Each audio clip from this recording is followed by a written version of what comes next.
Biglang naging isang larangan ng digmaan ang pasilyo ng eskwelahan.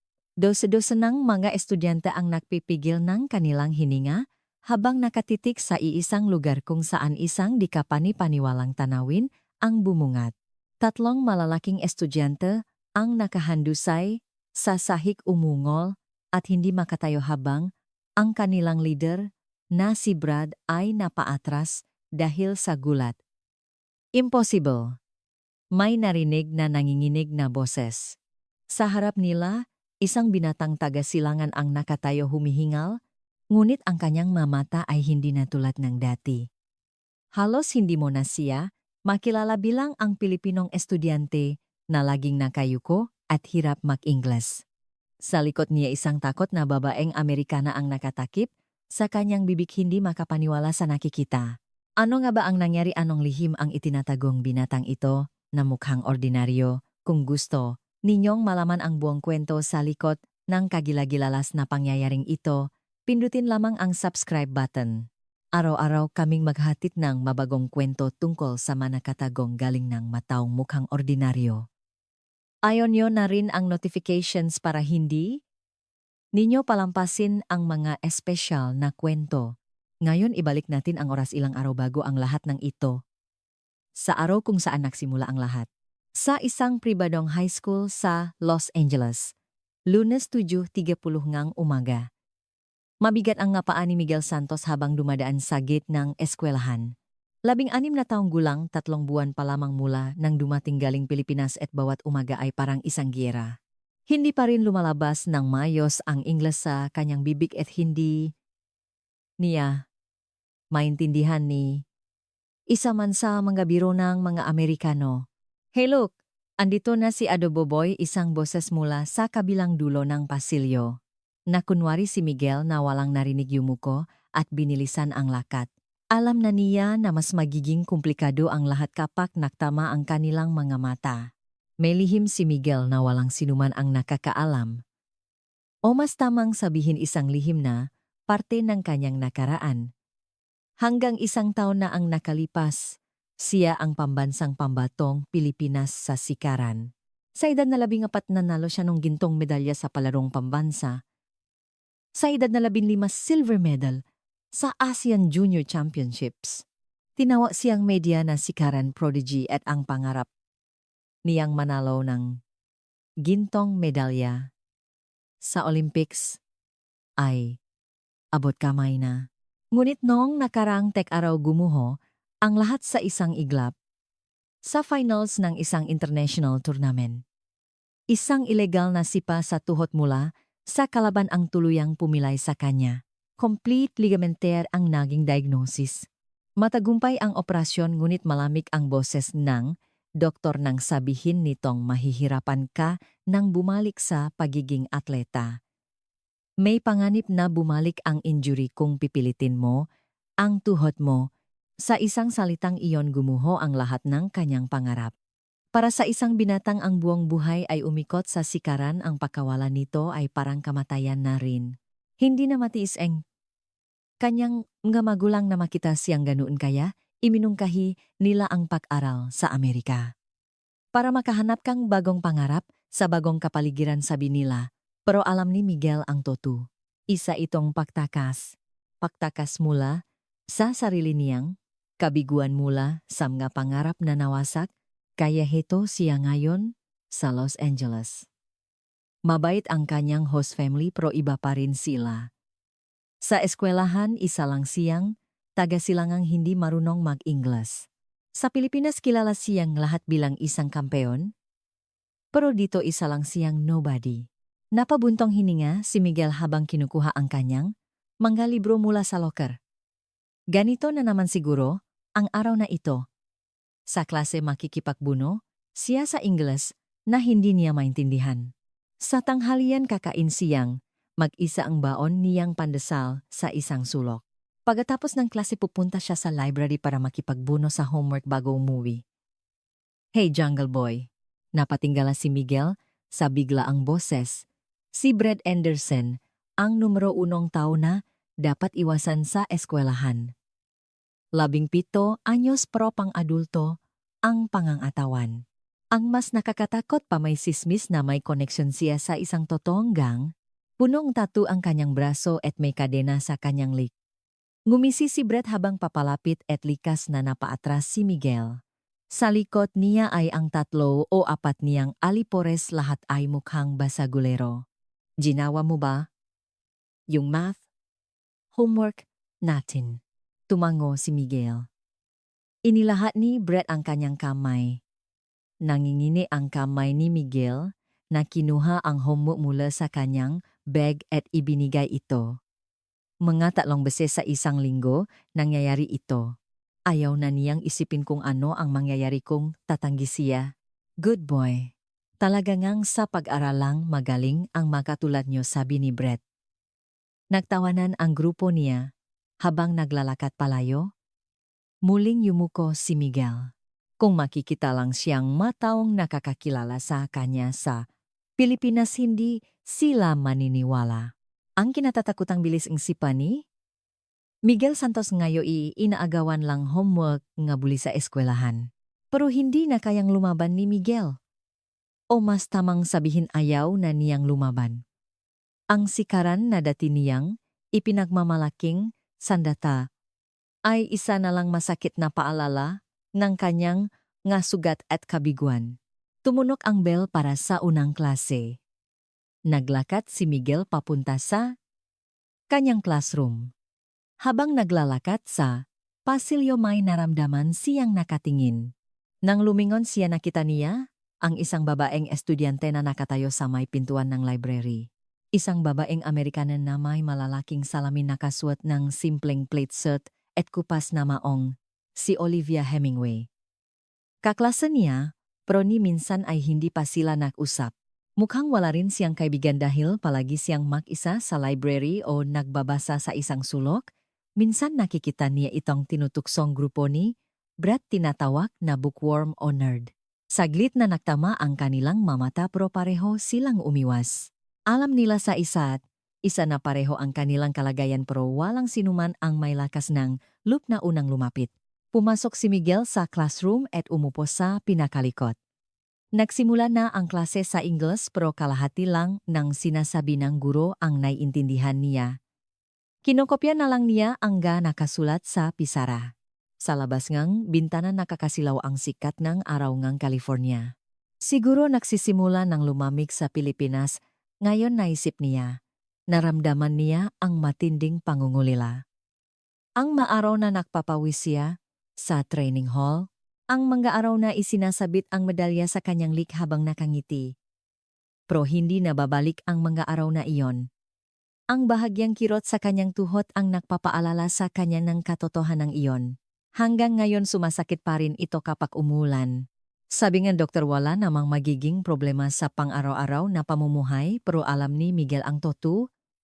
Imposible na niyang maibalik ang dati niyang malakas at mabilis na sipa. Nang lunch break, gaya ang dati, pumunta si Miguel sa isang bench sa sulok. Inilabas niya ang pandesal na baon na inihanda ng kanyang host mother. Kakasimula pa lang niyang kumain nang may marinig siyang malakas na tawanan mula sa malayo. Saan ka pupunta, nerd? Boses ni Brett. Nang itaas ni Miguel ang kanyang tingin, nakita niya sa hagdanan sa harap ngang library ang grupo ni Brett na pinalilibutan ang isang tao. Si Olivia.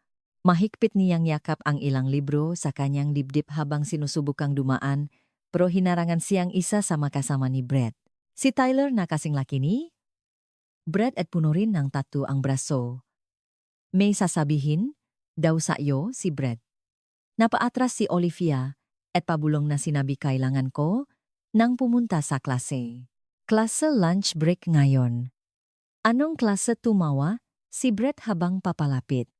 Bakit ba laging busy ang isang bookworm na tulad mo? Pinapanot lang ni Miguel ang eksena habang ngumunguyang ang pandesal.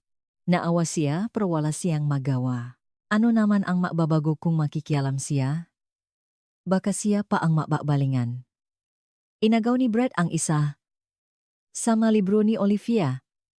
Ano to, physics? Wow, ang liking nerd mo nga. Masaya bang mabasa ang ganito? Pakibalik sa akin sabi ni Olivia na nanginginig ang boses. Pero itinaas ni Brad ang libro. Gusto mo, sige tumalong ka. Namula ang mukha ni Olivia. Salit niya kahit anong talon ang gawin niya hindi niya ito maabot. Ang ilang estudyanteng nanonood ay nagbubulungan at nagtatawanan. May ilan pang ang kinuha ang kanilang cellphone at nagsimulang magvideo. Napakuyom ng kamao si Miguel. Alam na alam niya kung gaano kasakit at nakakahiya ang sitwasyong iyon, pero hindi pa rin siya makagalaw. Para bang naging bato ang kanyang nga paa. At nun biglang umiyak si Olivia. Please, iwan niyo na ako. Dahil sa pag-iyak niya, lalo pang lumakas ang tawanan ng grupo ni Brett. Tingnan niyo, umiyak para talagang sanggol. At sa sandaling iyon may pumitik sa isip ni Miguel.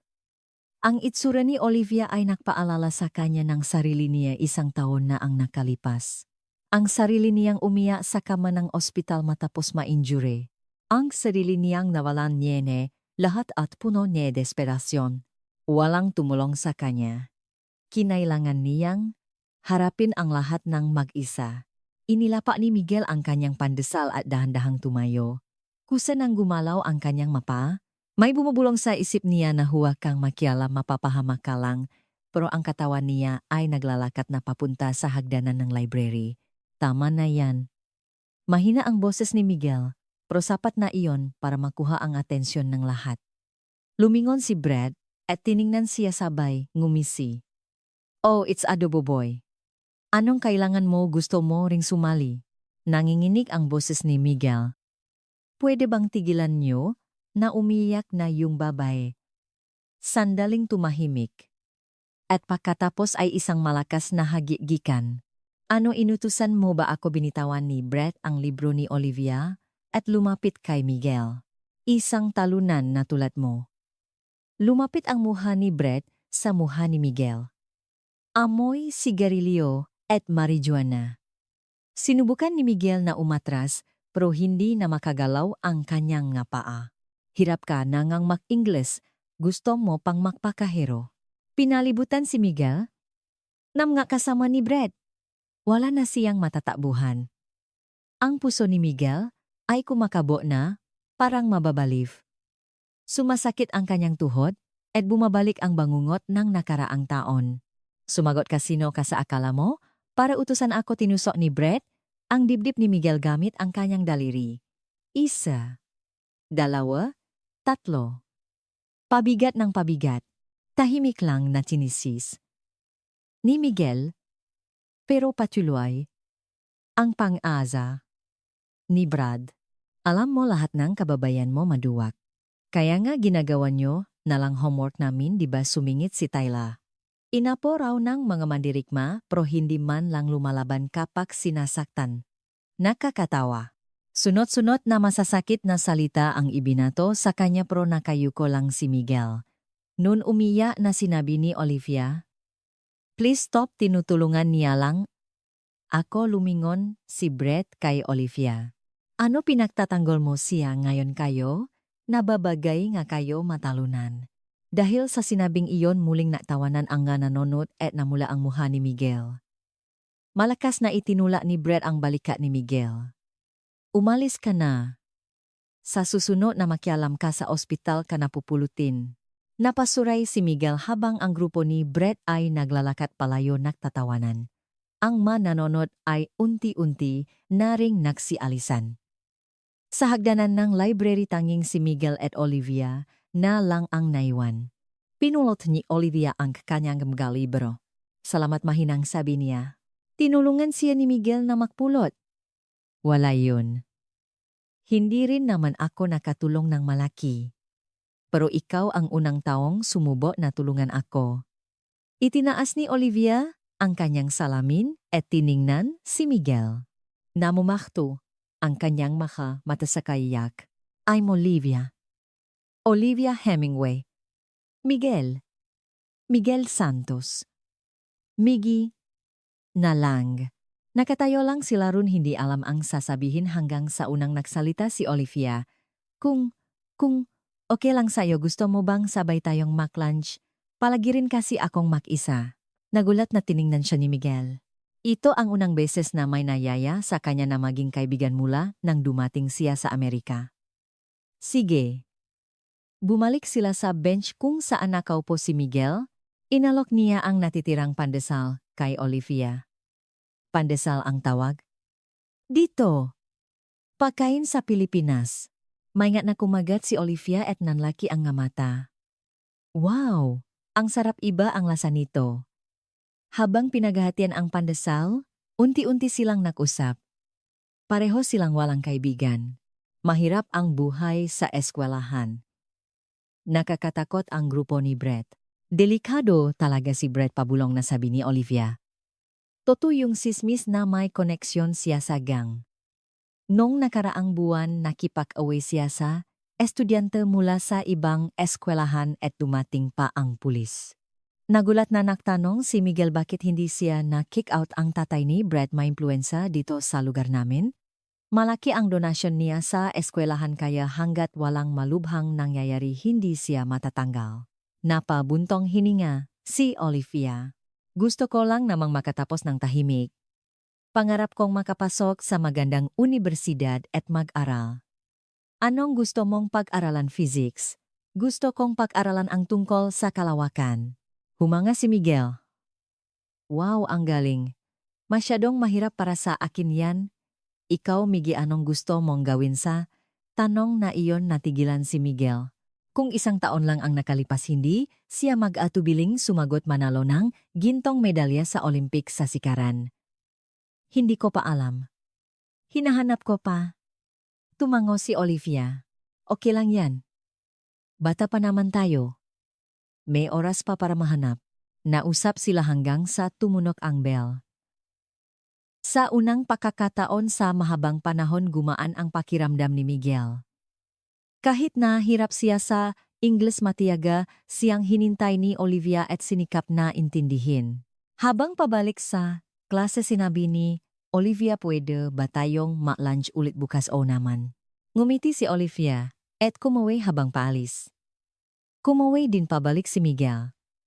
Nang hapong iyon sa unang pagkakataon, may maliit na ngiti sa labi ni Miguel. Ang pagkakaroon ng isang kaibigan. Iyon lang ay sapat na para mabawasan ang lungkot sa dayuhang lugar na ito. Pero hindi alam ni Miguel mula sa bintana na classroom pinapanood sila ni Brad. At sa mga labi nito, may isang mapanganib na ngiti. Mula kinabukasan naging magkasama na sa tanghalian sina Miguel at Olivia. Noong una ay may kaunting hiyaan, pero habang lumilipas ang panahon naging komportable na sila sa isa't isa. Tinutulungan ni Olivia si Miguel sa kanyang English homework at tinuturuan naman ni Miguel si Olivia tungkol sa kultura ng Pilipinas.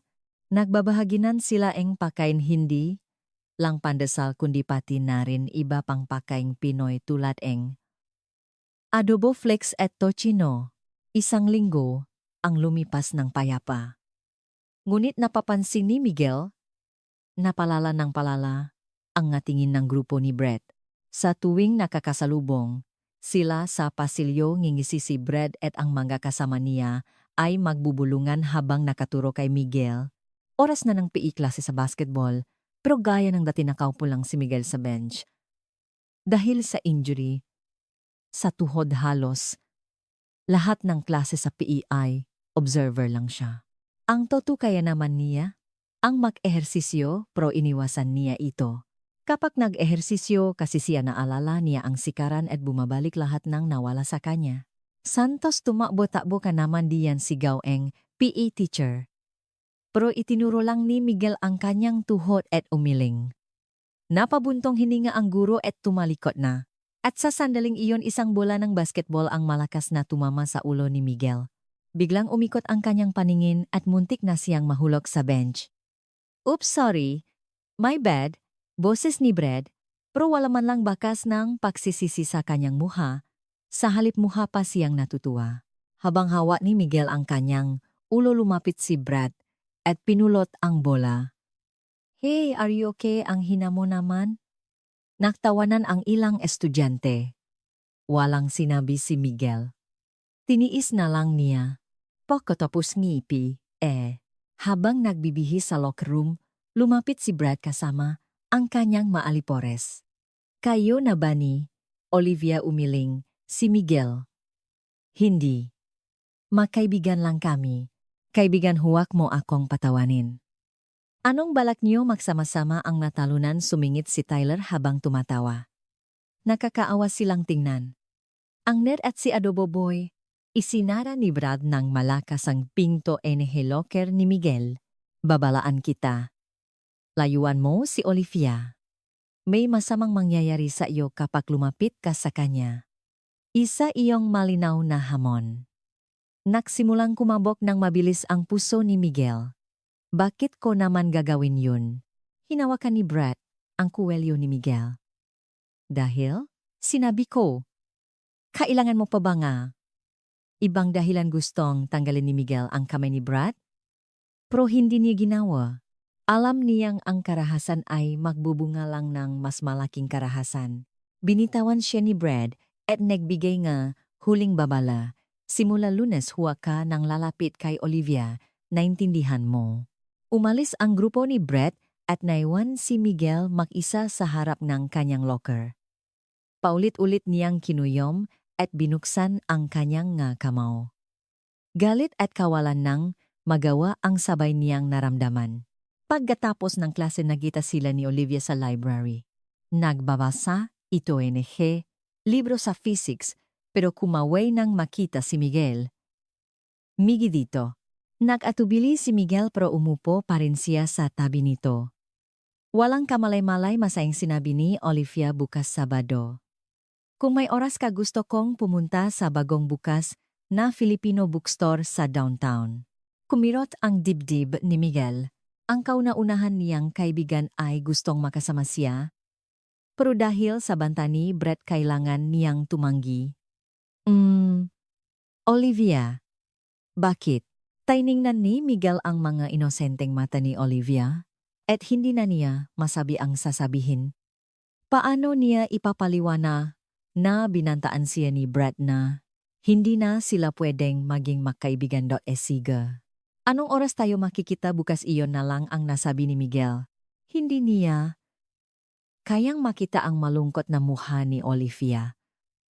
Talagam nga, 11:00, sa gate na eskwelahan.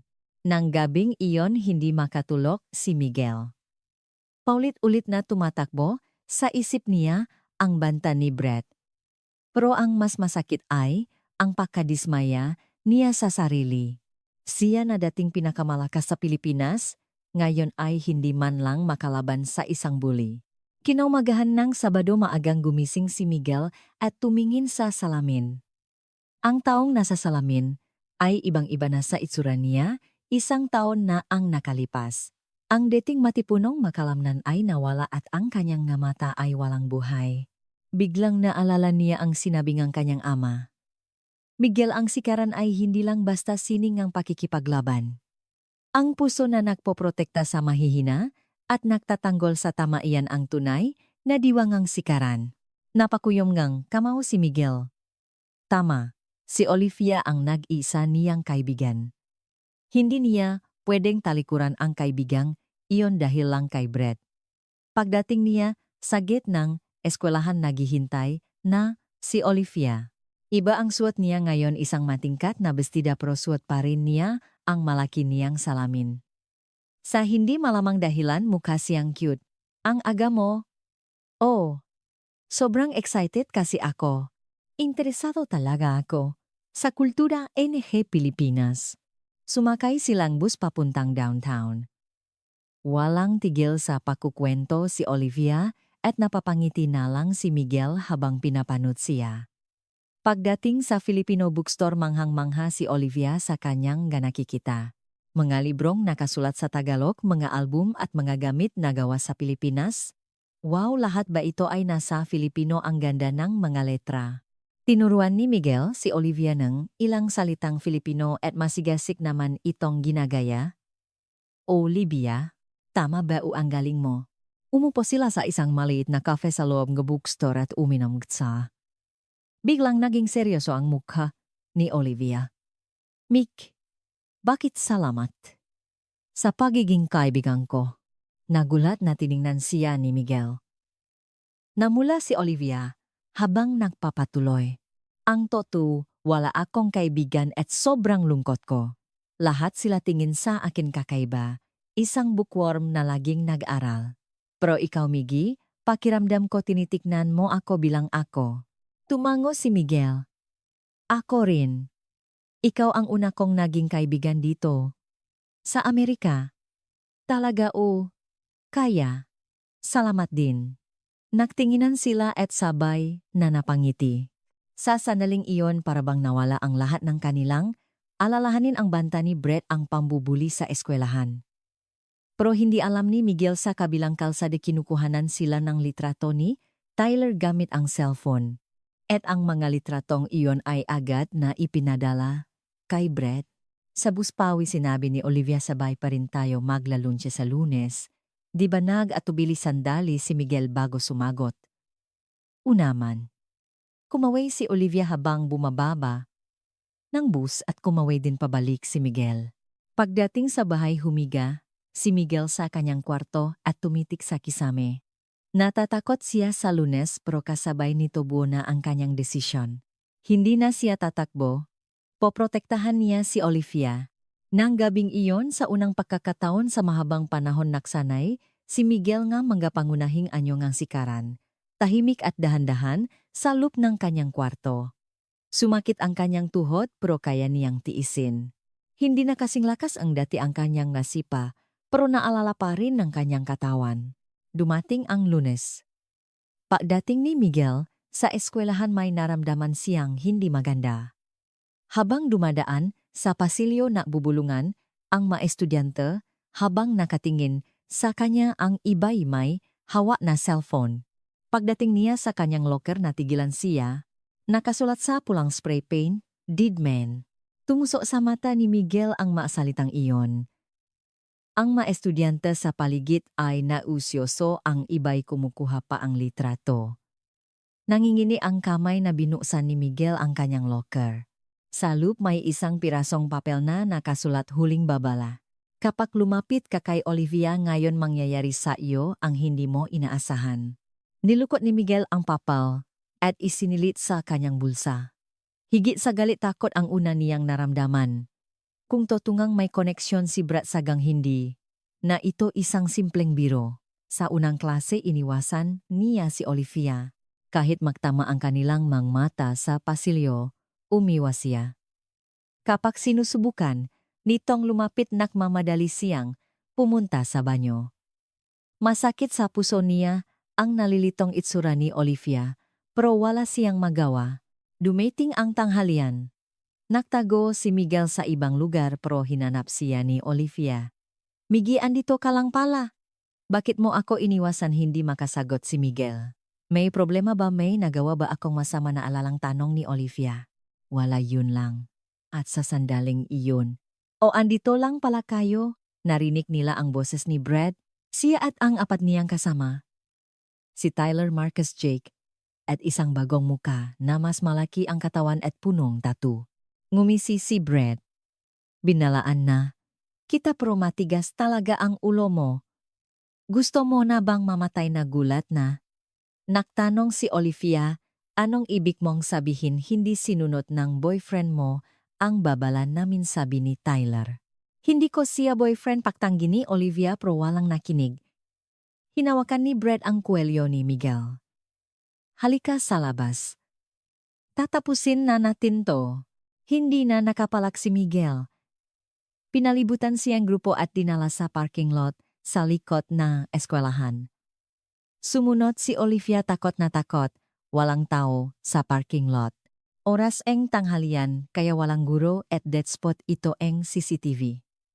Itinula ni Brett si Miguel. Napasuray siya. "Narinig ko marunong ka raw magsikaran," biglang sabi ni Brett. Nagulat na tiningnan siya ni Miguel. Paano niya nalaman? Siniar ko sa internet. Miguel Santos palarong pambansa gold medalist, di ba naktawanan ang grupo ni Brett? "Bakit lagi ka na lang nakpapabugbog? Gawa-gawa lang ba lahat yun?" sumingit si Tyler. O baka dahil sa injury mo hindi mo na kaya? Lumpo ka na sa salitang iyon na mula ang mukha ni Miguel para itong patalim na tumusok sa kanyang puso. Sumuntok si Brett. Likas na umiwas si Miguel. Ito ang unang disenteng reaksyon na ipinakita niya sa loob ng 1 taon. Nagulat si Brett pero muli siyang sumugot. Sa pagkakataong ito hindi na nakaiwas si Miguel. Tumama ang kamao ni Brett sa kanyang pisngi at bumagsak siya sa lupa. Tayo kampeon, tumatawa si Brett habang sinisipa si Miguel. Sa tagiliran likod at binti. Namilipit na lang si Miguel para protektahan ang sarili. Tama na, please, umiyak na sigaw ni Olivia pero hinawakan siya ni Tyler. Manahimik ka. Ikaw na ang isusunod namin. Sa salitang iyon na bago ang tingin ni Miguel. Gagalawin nila si Olivia, dahan-dahan siyang tumayo. Dumudugo ang kanyang labi, pero iba na ang tingin sa kanyang mamata. Huwag ninyong isali si Olivia. Ngumisi si Brett. Wow, inutusan mo ba ako ngayon? Walang kinalaman si Olivia dito. Ako na lang. Muling sumuntok si Brett. Pero ngayon iba na. Sinalak ito ni Miguel gamit ang kanyang braso. Isang tamang depensa sa sikaran. Habang gulat pa si Brett, lumayo si Miguel. Oh, nagiging masaya na to, sabi ni Brett. Tumingin siya sa mga kasama niya at sumanyas. Sugurin niyo na. Sabay-sabay na sumugot ang apat. Kahit na sumasakit ang tuhod ni Miguel, humanda siya. Sa unang pagkakataon sa 1 taon, tumayo siya sa tamang tindig ng sikaran. Pero kulang ang lakas niya para sa apat. Naiwasan niya ang suntok ni Tyler, pero tinamaan siya ni Marcus. Nasalak niya si Jake pero sinipa siya ni Brett. Muli siyang bumagsak sa lupa. Nun biglang sumigaw si Olivia. Pulis Indian na ang pulis. Nagulat ang lahat at lumingon pero walang pulis. Pagsisinungaling lang iyon ni Olivia.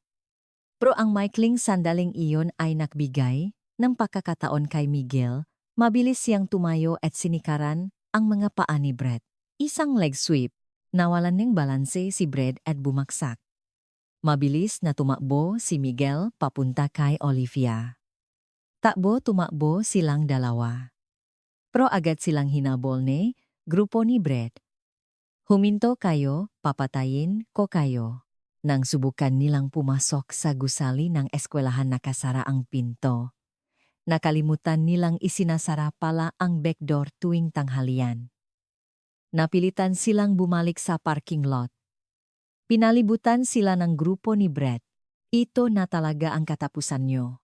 May kinuha si Brett mula sa kanyang bulsa. Isang pocket knife. Napasigaw si Olivia. Itinago siya ni Miguel sa kanyang likod. Nasisiraan ka na ba ang ulo, krimen yan? Krimen, tumawa si Brett. Walang makakaalam kung anong mangyari dito. Basta ka na lang mawala. Nanginginig ang buong katawan ni Miguel. Pero isa lang ang nasa isip niya, kailangan niyang protektahan si Olivia. Sa sandaling iyon muling narinig ni Miguel ang boses ng kanyang ama sa kanyang isipan. Ang sikaran ay sining ng pagtatanggol. Hindi para manakit kundi para magligtas. Para maging tunay na malakas, kailangan mo ngang taong poprotektahan. Huminga ng malalim si Miguel. Masakit ang kanyang tuhod pero hindi na iyon mahalaga. Ngayon sa sandaling ito mayroon siyang taong kailangang protektahan. Olivia, kapag sumanyas ako, tumakbo ka. Pumunta ka sa main gate at tawagin ang gaguro. Pero Maggie, magtiwala ka sa akin. Dahan-dahang humakbang si Miguel. Nakbago na ang kanyang nga mata.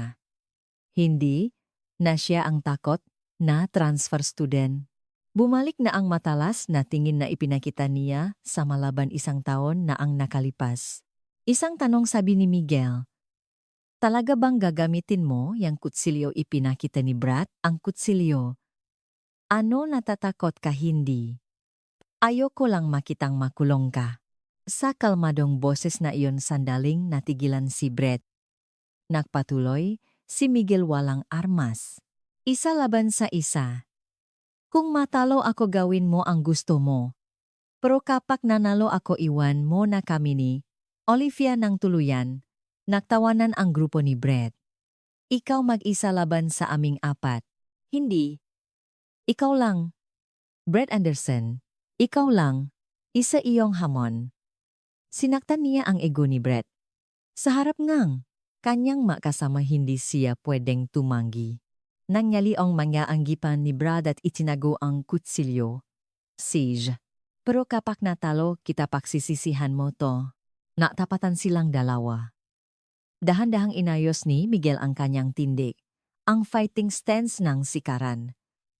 Ang tunay na fighting stance na hindi niya ginawa sa loob ng isang taon.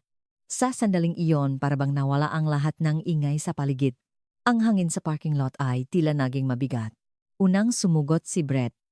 Sanay sa street fight malalakas at sunod-sunod ang kanyang ngasunto. Pero iba ang kilos ni Miguel. Para siyang tubig na dumadaloy, natural na umiwas at umatras sa tamang tiempo. Ang pakontrol sa distansya na tanging sa sikaran mo makikita. Lahat ng suntok ni Brett ay sa hangin lang tumatama. Puro kaiwas duwa sigaw ni Brad at muling sumugod. Sa pagkakataong ito sinubukan niyang maktakal ginagamit ang kanyang laki. Pero mabilis na humakbang si Miguel sa gilid at sa sandaling nawala ng balansa si Brad dun unang umatake si Miguel. Isang roundhouse kick. Hindi sa mukha kundi sa tagiliran. Black isang malakas na tunok ang umalingaw-ngaw. Tumalsik si Brad sa gilid. Hindi perpektong sipa, pero sapat na para maging epektibo. Arg. Sapo ni Brett ang kanyang tagiliran habang tumatayo. Sa unang pagkakataon na kita, sa kanyang nga mata ang pakalito. Brett, ayusin mo, sigaw ni Tyler. Nangalit ang ngipin ni Brett at muling sumugot. Ngayon mas maingat na siya. Itinaas niya ang kanyang garde parang boksingero. Jab hook, may sistema ang kanyang atake. Umatras si Miguel para mapanatili ang distansya. At nang bumuelo nga malakas na right hook si Brett, dun kumilos si Miguel. Isang front kick. Ang pinakapangunahing sipa sa sikaran pero perpekto ang tiempo. Tumama ito sa sikmura ni Brett. Tumalsik si Brett at napahawak sa kanyang tiyan, hirap huminga. Nagsimulang magbulungan ang nga kasama niyang nanonot. Ang Brett na kilala nila ay hindi pa natatalo sa suntukan.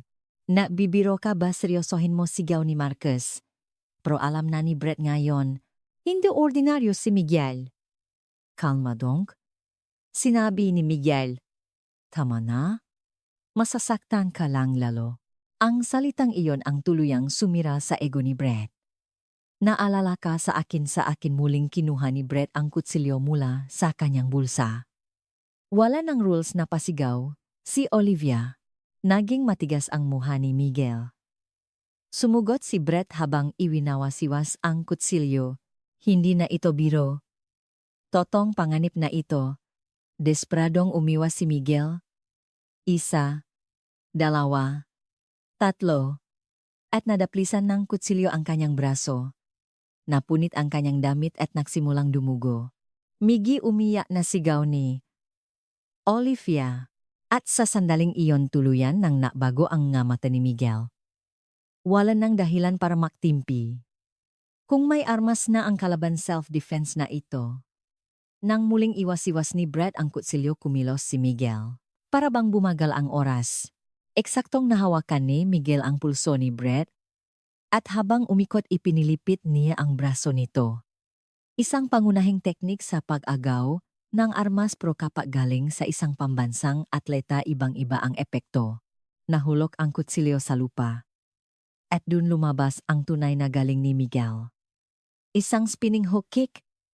Mas malakas kaysa sa ordinaryong sipa dahil buong katawan ang umiikot. Pero hindi ulo ni Brett ang tinamaan niya kundi ang balikat. Hanggang sa huli iniwasan niya ang vital points. Kahit na ganun bumagsak pa rin si Brett sa lupa. Pero hindi pa tapos. Sabay na sumugot sina Tyler at Marcus. Huminga ng malalim si Miguel at muling humanda. Sumasakit ang kanyang tuhod pero tinatabunan ng adrenaline ang sakit. Sinalag niya ang suntok ni Tyler at sinundan ng counter, roundhouse kick. Hinarangan niya ang tackle ni Marcus. gamit ang tuhod. Para bang kasinungalingan ang isang taong pahinga na alala pa rin ng katawan ni Miguel ang lahat. Lalo na ang kanyang signature move ang tuloy-tuloy na sipa. Front kick, roundhouse kick, axe kick, lahat sa isang hininggahan lang. Ang kombinasyong nagpanalo sa kanyang ginto sa palarong pambansa. Papapaang ritmikong tunong ng nga sipa ay umalingaw-ngaw sa parking lot, bumaksak si Tyler. Napaatras si Marcus. Si Jake naman ay takot na at handa ng tumakbo. Nun pasuray-suray na tumayo si Brett. Hindi pa. Tapos, may kinuha na naman siya sa kanyang bulsa. Ngayon pepper, spray. Nang itutok niya ito kay Miguel biglang sumugot si Olivia. Huwag hinawakan niya ang braso ni Brett. Napunta sa ibang direksyon, ang spray diretso sa mukha ni Brett. Aray yung mata ko, napasigaw si Brett habang kinukusot ang kanyang mga mata. At sa sandaling iyon, may narinig silang tunog ng pito. Anong ginagawa? New Dian. Ang PE teacher. Tapos na ang lunch break at lumabas na siya sa field. Takbo sigaw ni Tyler. Na kanya-kanyang takbo ang grupo ni Brett, maging si Brett ay pasuray-suray na sumunod sa kanila. Sa parking lot tanging si Miguel at Olivia na lang ang naiwan. Biglang napaluhot si Miguel. Nawala na ang adrenaline at bumalik ang sakit. Hindi lang ang tuhod niya kundi ang buong katawan. Migi okay ka lang umiyak na tumakbo si Olivia, papunta sa kanya. Dumudugo ang braso ni Miguel at May, pasa sa kanyang mukha. Kailangan nating pumunta sa ospital, tumakbo palapit ang PE teacher. Hoy, anong nangyari, sino ang nagaway? Umiyak na ipinaliwanag ni Olivia. Sina Brett po. May dala siyang kutsilyo. Pinrotektahan po ako ni Miggy. Naging seryoso ang mukhang guro. Kutsilyo. Totoo may dala siyang kutsilyo. Ang pocket knife na nasa sahig ang ebidensya. Agad na tumawag ang guro sa faculty room at napagdesisyunang tumawag na rin ng pulis. Dinala si Miguel sa klinik. Hindi umalis si Olivia sa tabi niya. Habang ginagamot ng school nurse ang kanyang masugat, mahigpit na hawa ni Olivia ang kamay ni Miguel. Salamat, Miggy. Pilit na ngumiti si Miguel. Kaibigan kita, Olivia. Noon tumunog ang cellphone ni Olivia. Nakasulat sa screen, Dad. Hello, Dad. Opo. Nasa school po. Ako. Pro. Biglang umiyak si Olivia. Dad, natakot po. Ako. Yung kaibigan ko po nasaktan dahil pinagtanggol niya ako. Mula sa kabilang linya narinig ang isang nag-alalang boses ng lalaki. Umiyak na ipinaliwanag ni Olivia ang sitwasyon. Pupunta ako diyan ngayon din. Huwag kang aalis diyan. Ibinaba ni Olivia ang telepono at tiningnan si Miguel. Papunta na si Dad. Nag-alala siya. Tumango si Miguel. Natural lang na mag-alala ang isang magulang. Pero hindi niya inaasahan pakalipas nga 30 minuto 3 itim na limusin ang hihinto sa harap ng eskwelahan. At mula ron isang matandang lalaki kasama ang mga bodyguard na nakaswit ang bababa. Mula sa bintana ng klinik hindi makapaniwala si Miguel sa kanyang nakikita. 3 itim na limusin ang nakaparada sa harap ng eskwelahan at mahigit 10 lalaking nakaswit ang nakabantay. Para itong isang eksena sa pelikula. Olivia, anong trabaho ngang tatay mo? Naguguluhang tumingin si Olivia sa labas. Isa lang siyang businessman. Medyo overprotective lang. Mukhang hindi lang. Medyo pro hindi na nagtanong si Miguel. Agad na bumukas ang pintoeng klinik at pumasok ang isang matandang lalaki. Malinis na gray suit, may mga puti ng buhok at matalas na mga mata. Sa isang tingin pa lang alam mong hindi siya ordinaryong tao. Olivia, tumakbo ang lalaki sa kanyang anak at niyakap ito. Muling umiyak si Olivia sa dibdib ng kanyang ama. Okay na, andito na si Papa. Pagkaraan ng ilang sandali lumingon ang lalaki kay Miguel. Naging matalas ang kanyang tingin pero agad din itong lumambot. Ikaw ba ang binatang nagligtas sa anak ko? Magalang na bumati si Miguel. Magandang araw po. Ako po si Miguel Santos. James Hemingway. Ama ni Olivia. Hemingway. Sa sandaling iyon may pumaso sa isip ni Miguel. Parang narinig na niya ang pangalang iyon. Tiningnan ni James ang sugat ni Miguel. Kailangan nating pumunta sa ospital. Ipapatingin kita sa pinakamagaling na mga doktor. Okay lang po ako. Nagamot na po sa klinik. Hindi. Kailangan nating masigurado. May autoridad sa boses ni James na hindi mo matatanggihan. Noon humahanggos na dumating ang school principal. Wala na ang dati niyang kayabangan at pawis na pawis siya. Mr. Hemingway, humihingi po akong paumanhin sa nangyari. Mr. Hemingway, nagtatakang tiningnan ni Miguel si Olivia pero umiwas itong tingin. Yumuko ang principal.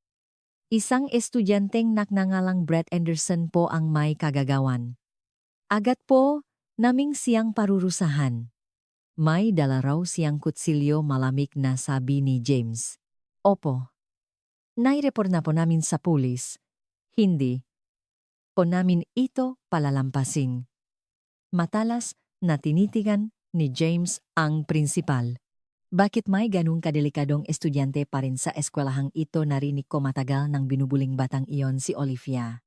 Namutla ang principal. Hindi po namin alam yun.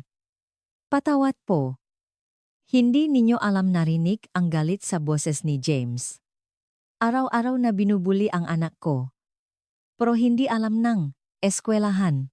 Ngayon malinaw na kay Miguel ang lahat. James Hemingway. Ang chairman ang Hemingway Group. Isa sa 10 pinakamayamang tao sa Amerika. Nakita na niya ito sa balita. At si Olivia pala ay anak niya. Nagutos si James sa kanyang sekretary. Bumukang pinakamagaling na legal team. Ihanda ang kaso laban kay Brett Anderson sa makasama niya at sa eskwelahang ito. Yes, Chairman. Halos maiyak na ang principal sa pagmamakaawa. Chairman, wag po, wala pong kasalanan ang eskwelahan. Hindi pinansin ni James ang principal at humarap kay Miguel. Halika na, pumunta na tayo sa ospital. Olivia, sumama ka na rin. Nag-alangang sinabi ni Miguel, talaga pong okay lang ako. Hindi. Nasaktan ka dahil sa pagprotekta mo kay Olivia. Responsibilidad ko ito. Isang bodyguard ni James ang lumapit at umalalay kay Miguel. Wala nang nagawa si Miguel, kundi sumama. Sa labas ng eskwelahan nakukumpulan na ang mga estudyante. Lahat sila ay gulat na gulat sa mga limusin at bodyguard. Ano yun, nakasakay? Si Olivia sa limo mayaman. Pala si Olivia. Grab narinig ni Miguel ang nabulungan pero wala siya sa wisyo para pansinin iyon. Sa unang pagkakataon sa buhay niya, nakasakay siya sa isang limousine. Sa loop mas maluwag pa kaysa sa inaasahan niya. Leather seats, minibar at isang malaking screen. Hindi alam ni Miguel kung saan upo. Relax ka lang, hidyo, mahinang sabi ni James. Umupo si Olivia sa tabi ni Miguel at pabulong na humingi ng tawad. Sorry, Miggy. Hindi ko naman tinatago. Hindi lang nagkaroon ng pagkakataon na sabihin. Umiling si Miguel. Okay lang. Lahat naman tayo may sikreto. Umalis ang limousine. Tinitigan ni James si Miguel. Nabanggit sa akin ni Olivia. Nag-aral ka raw sikaran sa Pilipinas. Opo. Dati po konti lang. Mukhang hindi lang konti. 4 na katao raw ang hinarap mo mag-isa. Excited na sinabi ni Olivia. Sobrang galing ni Miggy, parang sa pelikula. Yung nga si niya, ngumiti si James. Ngayon ko lang narinig na pumuri ng ganito ang anak ko. Namula ang mukha ni Miguel. Dumating sila sa ospital. Ang pinakamagaling na pribadong ospital sa Los Angeles. Hindi sa emergency room kundi sa VIP ward sila dinala at ilang doktor ang sumuri kay Miguel. X-ray, MRI, blood test hindi lang simpleng paggamot kundi isang buong katawang check-up. Habang naghihintay ngang resulta tinanong ni James si Miguel. Bakit ka tumigil sa sikaran? Nag-atubili sandali si Miguel bago sumagot. Dahil po sa injury, sa tuhod ko po, kaya ka pumunta sa Amerika opo. Sabi pong magulang ko para magsimula ulit sa bagong kapaligiran. Tumango si James. Siguradong mahirap yun, ang mawalan ng pangarap. Nagulat na tiningnan ni Miguel si James. Hindi niya inakala na may intindihan ng isang mayamang tao ang nararamdaman niya. Nagpatuloy si James. Noong bata pa ako pangarap kong maging baseball player. Nakarating pa ako sa minor leagues. Pero dahil sa injury sa balikat napilitan akong tumigil. Talaga po akala ko katapusan ng mundo. Pero, tingnan ni James si Olivia. Ang buhay ay nagpapatuloy. May ibang pinto na magbubukas at may bagong pangarap na darating. Pumasok ang doktor. Lumabas na po ang resulta. Mabuti na lang at walang malubhang problema. Hindi malalim ang sugat sa braso at ang magapasa ay hindi rin grabe. Pagkatapos, idinagdag, nene doktor pero ang kondisyon, nene tuhod niya. May luma siyang injury. May bakas ng ligamentir. Yumuko si Miguel. Opo, alam ko po. Mukhang naoperahan na pero hindi pa tuluyang gumagaling. Kung sasailalim siya sa mga pinakabagong treatment malaki ang igagaling niyan. Tinitigan ni James ang doktor. Pinakabagong treatment stem cell therapy at isang espesyal na rehabilitation program. Malaki ang gastos pero garantisado ang epekto. Ito ang treatment na ginagawa sa mga profesional na atleta. Tiningnan ni James si Miguel. Gusto mo bang subukan nakalangang iwinasiwas ni Miguel ang kanyang kamay? Naku hindi po.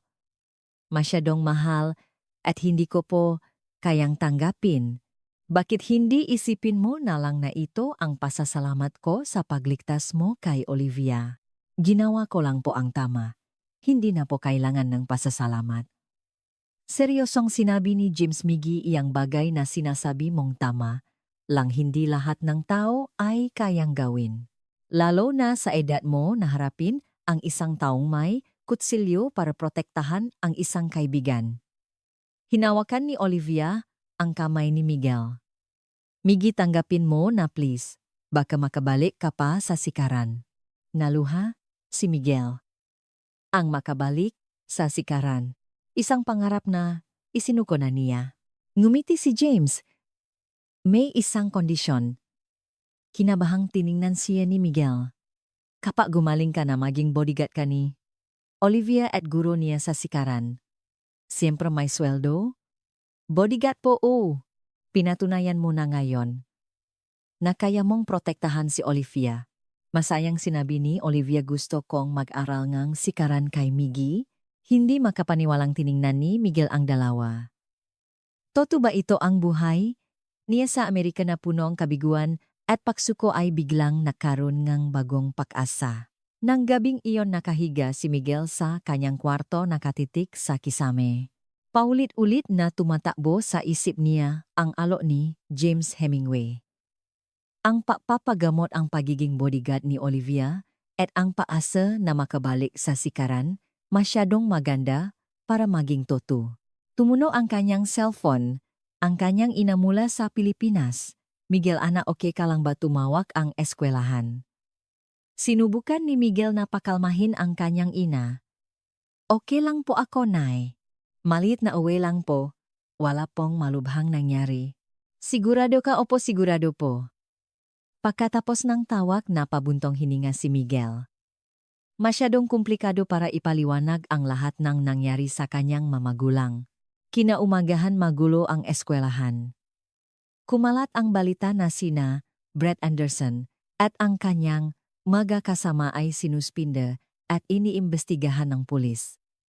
At ang mas nakakagulat, ang totoong pagkatao ni Olivia. Si Olivia tagapagmana ng Hemingway Group, yung babaeng may salamin impossible. Lahat ng mata ay nakatingin kina Miguel at Olivia habang dumadaan sila sa pasilyo. Ang dalawang dating tila invisible ay naging sentro nga usapan sa isang araw lang. Hindi ako comfortable sa atensyon na topabulong na sabi ni Olivia. Ako rin sang-ayon ni Miguel. Gaya na, dati pumunta sila sa library. Dun lang ang tahimik na lugar. Pagupo nila biglang, nagtanong si Olivia. Migi, tatanggapin mo ba ang alok ni dat na atubiling? Sumagot si Miguel. Hindi ko alam. Masyadong malaking tulong. Hindi yun tulong. Karapat-dapat karon, Migi, seryosong sabi ni Olivia. Ang toto, may isa pa akong sikreto. Nagulat na tiningnan siya ni Miguel. Nung nakaraang taon muntik na akong makidnap. Ano yumuko si Olivia? Dahil mayaman si Dat, tinarget akong masasamang tao. Pagkatapos nun gusto ni Dat na makaroon akong bodyguard, pero tumanggi ako. Gusto ko lang normal na buhay. Tumingin siya kay Miguel.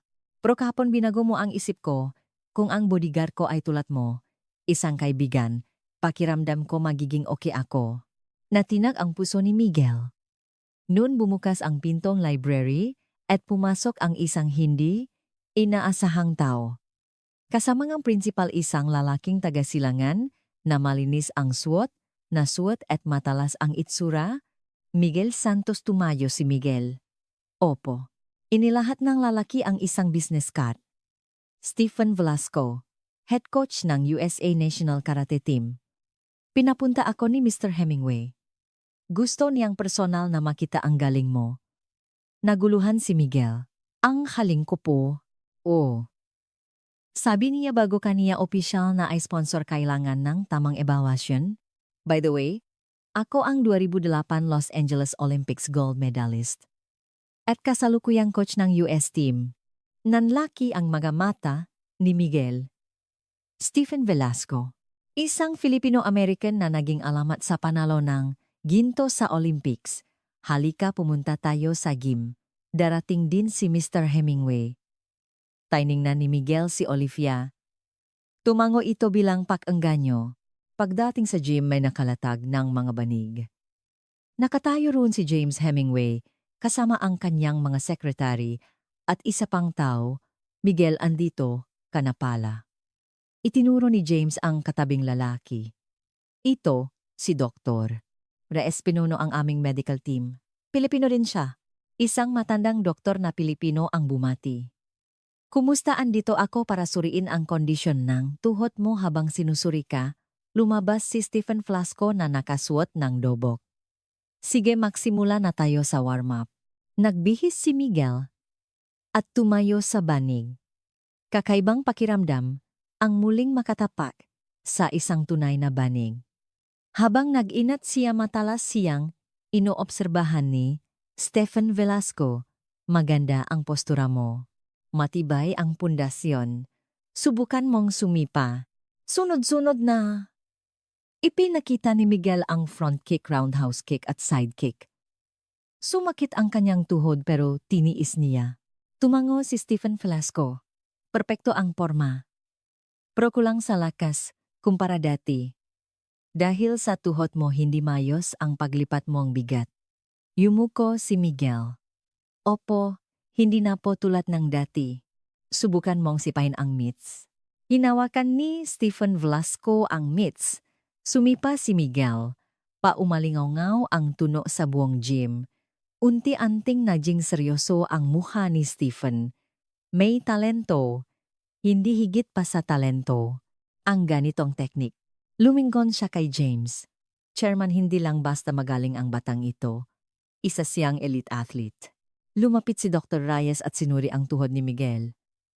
Base sa kilos niya, gumaling na ang litid pero humina ang mga kalamnan. At mayroon ding psychological fear. Pero kayang-kaya itong gamutin. Gagaling ba siya? Tanong ni James. Kung sasailalim siya sa pinakabagong treatment at sistematikong rehabilitasyon, 80% ay may babalik. Ang natitirang 20% ay nakasalalay, nasa kanyang determinasyon. Lumapit si Stephen Flasco kay Miguel. Isa na lang ang gusto kong makita. Kaya mo bang makipag-sparring? Kinabahan si Miguel. Sparring po, huwag kang mag-alala. Hindi full contact, light sparring lang. Gusto ko lang makita ang fighting sense mo. Nag-SWAT energy protection si Steven Velasco at ganun din si Miguel. Nagtapatan sila. Simulan. Dahan-dahang umatake si Steven. Bilang dating Olympic champion, ang kanyang mga kilos ay parang tubig na dumadaloy. Nag-focus si Miguel sa depensa. Iwas sa lag control. Sa distansya. At sa isang iglap nagpakawala siya ng counter roundhouse kick. Tumama ito sa katawan ni Stephen. Mahina lang pero perpekto ang tiyempo. Huminto si Stephen at napangiti. Grabe. Ang timing sense na yan. Tinanggal niya ang kanyang headgear. Miguel, kaya mo pang magsimula ulit. Hindi dapat kang magsimula ulit. Isang kasalanan ang sayangin ang ganitong talento? Lumapit si James. Ano sa tingin mo, Miguel? Huminga ng malalim si Miguel habang nag-isip. Ang pangarap na isinuko na niya. Ang sikaran na akala niya ay hindi na niya magagawa. Pero ngayon may bagong pagkakataon sa harap niya. Gusto ko po, sa wakas ay sumagot si Miguel. Gusto ko pong bumalik sa sikaran. Masayang ngumiti si Olivia at pumalakpak. Tumango si James na siyahan. Mabuti, bukas simulan na natin ang treatment. Si Coach Steven na ang personal na magtuturo sa'yo. Tinapik ni Stephen Velasco ang balikat ni Miguel. Kung magsisikap ka, pwede kang makapasok sa US National Team. Ano susubukan mo ba? US National Team. Isang bagong pangarap na hindi niya kailanman naisip. Nun tumunog ang cellphone ni James. Hello, ano si Brett Anderson aging? Matigas ang mukha ni James. Nakatakas habang dinadala sa presinto at nakpadala ng threat message. Lahat ay kinabahang tumingin kay James. Ibinaba niya ang telepono. Nakatakas si Brett at may impormasyong papunta siya rito sa eskwelahan. Kasama ang nga miyembrong gang. Agad na nakutos si James sa kanyang nga bodyguard. Protektahan si Olivia at tumawag ng pulis. Pero humabang si Miguel. Ako na po ang mapoprotekta kay Olivia. Miguel, delikado ito. Hayaan mo na sa mga profesional pakpigil ni James. Pero buona ang desisyon sa mga mata ni Miguel. Kaibigan ko po si Olivia. At ito po ay isang bagay na kailangan kong tapusin. At sa sandaling iyon bumukas ng malakas ang pintong gym. Pumasok si Brad. Sa likod niya 5 lalaking hindi pamilyar, lahat ay may tattoo at mukhang mapanganib. Mga totoong miyembrong gang? Nakalimutan niyo yata akong ibitahin sa party, sabi ni Brett. Namumula ang kaliwang mata niya at may kabaliwan sa kanyang mukha. Humarap si James. Papunta na ang nga pulis. Kung alis ka ngayon, hindi nadadagdagan ang parusa mo. Ngumisi si Brett. Wala akong pakialam sa pulis. Tatapusin ko to bago sila dumating. Ang tingin niya ay nakapako kay Miguel. Kasalanan mo to. Kasalanan mong lahat kung bakit nangyari to. Brett, may isip ka, sabi ni Stephen Flasco. Kapag may ginawa ka dito, tapos na ang buhay mo. Tapos na talaga, sigaw ni Brett. Na-kick out ako? Itinakwil ako ng tatay ko? Kasalanan niyong lahat, sinabi ng leader ng gang. Brett, bilisan mo. Wala tayong oras. May kinuha si Brett mula sa kanyang bulsa. Hindi na kutsilyo. Isang baril. Lahat ay napigil ang hininga. Napasigaw si Olivia. Namutla si James. Nasisiraan na ba siya nga? Ulo-bulong ni Stephen. Itinutok ni Brett ang baril kay Miguel. Lumuhod ka. Hindi gumalaw si Miguel. Sa halip dahan-dahan siyang humabang sa harap ni Olivia para protektahan ito. Sabi ko lumuhod ka kundi babariling kita? At sa sandaling iyon biglang naksalita si Miguel. Brett, subukan mo ring mag-aral ng sikaran. Lahat ay nagulat na tumingin kay Miguel. Anong sinasabi niya sa ganitong sitwasyon? Kalmadong nagpatuloy si Miguel. Gusto mong maging malakas. Di ba gusto mong kilalanin ka? Ituturo sa iyong sikaran kung ano ang tunay na lakas. Manahimik ka, ang tunay na lakas ay hindi sa pananakit ng iba, kundi sa pagtalo sa sarili mo. Natutunan ko yan, humabang si Miguel. Kaya mo pang magbago. Hindi pa huli ang lahat. Nagsimulang manginig ang kamay ni Brett. Huli na. Huli na ang lahat para sa akin. Noon nainis ang leader ng gang at itinulak si Brett. Wala kang kwenta, ako na ang gagawa, inagaw ng leader ang baril. Pero sa sandaling iyon kumilos si Miguel na parang kitlat. Isang tumatalon na 540 degree spinning hook kick. Isa sa mga pinakamahusay niyang sipa. Eksaktong tinamaan nito ang pulsong lalaking may hawak ang baril. Pumutok ang baril pero sa kisame tumama ang bala. Tumalsik ang baril sa malayo. At sa sandaling iyon muling bumukas ang pintong gym at pumasok ang nga pulis. Drop your weapons, hands up, sinubukang tumakas ng mamiyembrong gang pero huli na, napalibutan na sila. Sa gitna ngang kaguluhan napaupo si Brett sa sahig at nagsimulang umiyak. Sorry. Hindi na siya ang nakakatakot na bully. Isa na lang siyang 17 taong gulang na naligawng landas. Dinalangam nga pulis si Brett at ang nga miyembrong gang. Tumahimik ang gym at pagkatapos narinig ang palakpakan. Si Stephen Velasco, magaling ang gamitin ang ganong teknik sa ganong sitwasyon. Lumapit si James kay Miguel at niyakap ito. Salamat, maraming salamat. Umiya ding niyakap ni Olivia si Miguel. Natakot ako. May ginatakot ka rin ba, tumango si Miguel? Oh, sobrang takot. Sa tapat na sagot niyang iyon napangiti ang lahat. Lumapit si Dr. Reyes at sinuri si Miguel. Ang tuhod mo, okay? Lang, opo. Nakapagtataka, hindi po sumakit. Dahil siguro sa adrenaline. Pero yung sipa mo kanina perpekto. Inilagay ni Stephen Velasco ang kamay sa balikat ni Miguel. Miguel, masasabi ko nang may kasiguraduhan magiging kampeon ka ulit. Ngayon bilang pambato ng Amerika. 6 na buwan ang lumipas sa isang malahaking sikaran training hall sa Los Angeles. 1, 2, 3, 4 ilang estudyante ang sabay-sabay na sumisipa. Sa harap nila ang nagpapakitang guro ay si Miguel. Maraming nagbago sa loob ng 6 na buwan. Nagpagamot si Miguel gamit ang pinakabagong teknolohiya at sumailalim sa matinding pagsasanay sa ilalim ni Coach Stephen. Mabilis na bumalik ang kanyang galing at mas lumakas pa siya kaysa dati. Guro Miguel, yung spinning kick po ulit siga ng isang bata. Ngumiti si Miguel at ipinakita ang sipa. Humanga ang nga bata. Pagkatapos ng klase, habang umiinom ng tubig si Miguel, lumapit si Olivia. Nakasuot din siya ng uniforme at mayroon ng dilaw na sinturon. Guro Miguel, ang galing niyo po kanina. Ngumiti si Miguel. Huwag mo na akong tawaging guro. Makaibigan tayo. Sa training hall, guro po kayo, mapagbirong, sabi ni Olivia. Pumasok si James sa hall. Magaling kayong dalawa. May dala siyang isang sobre at ibinigay kay Miguel.